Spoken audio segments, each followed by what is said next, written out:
в нас има копнеж за безсмъртие. Замислете се, че нашата собствена смърт е някъде в далечното бъдеще. Ние живеем така, все едно сме безсмъртни, защото в сърцето ни Бог е записал безсмъртието. Но в това право време, когато Адам и Ева, сътворени във времето и пространството, са избрали да живеят автономно, без Бога, избирайки плода за познаване на добро и зло, те са започнали да умират. Така е станало с всички чада на Адам и Ева, с всички нас.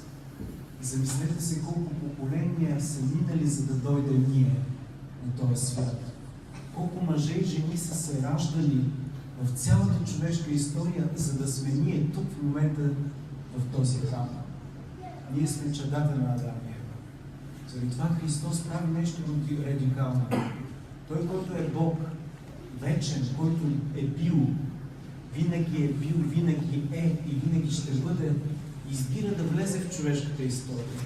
Избира да ни стане близък от десните кърви на Богородица. Избира да се роди, да изпита глад, жажда, да изпита болка, да изпита предателство, да изпита всичко, през което и ние минаваме. И накрая да изпита и смърт.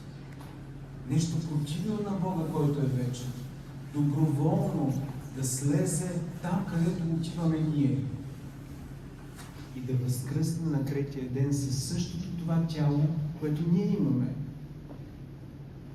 Той направи така, че апостолите след възкресението проповядваха Неговото възкресение. Те го виждаха 40 дни. Защото ако това, което прочетохме Евангелието е вярно, евреите казват, ще дойдат учениците му и ще го откраднат. Ако това беше вярно, щеше да бъде всяко чудо за 3 дни. Тоест, всичко щеше да свърши. Но това, че той се явява на 40 дни на всички ученици, не само на 12-те и на 70-те, той има още 70 ученика.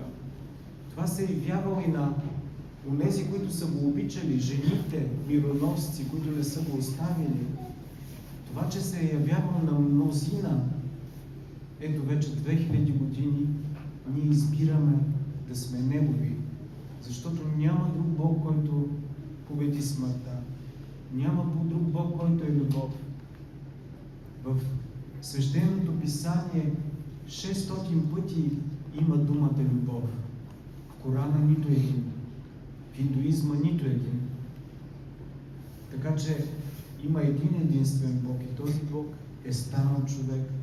Вкусил е смърт на кръста и казал: Отче мой, защо си ме оставил? Той е усетил нашата самота на всеки един от нас. Понесъл е всеки грях на всеки един от нас. На тия, които са били, на тия, които сме и тия, които ще бъдат. А от нас иска доброволно да повярваме в Него, да Му се доверим, защото вярата е доверие. Да живеем съобразно Неговите заповеди, които не са нищо друго, освен любов. Така че ние чакаме възкресението, защото Той е възкръснал за нас. Смъртта, която ще изпитаме, няма да е тази всеядица смърт, мелницата на смъртта, която унищожава всичко. Смъртта за нас ще бъде заспиване, след което има събуждане. Смъртта за нас ще бъде врата, през която да влезем и да излезем в вечността, но същите с нашата личност.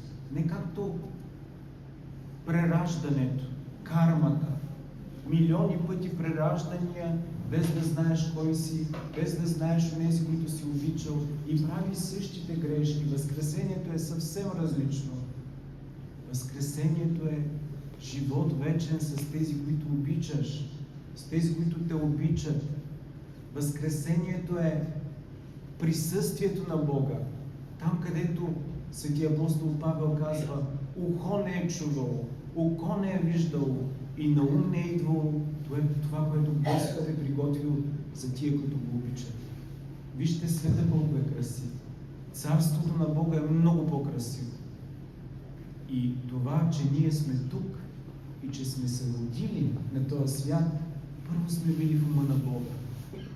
чака ние да изградим връзка с Него, интимна, както баща или майка очакват своето дете.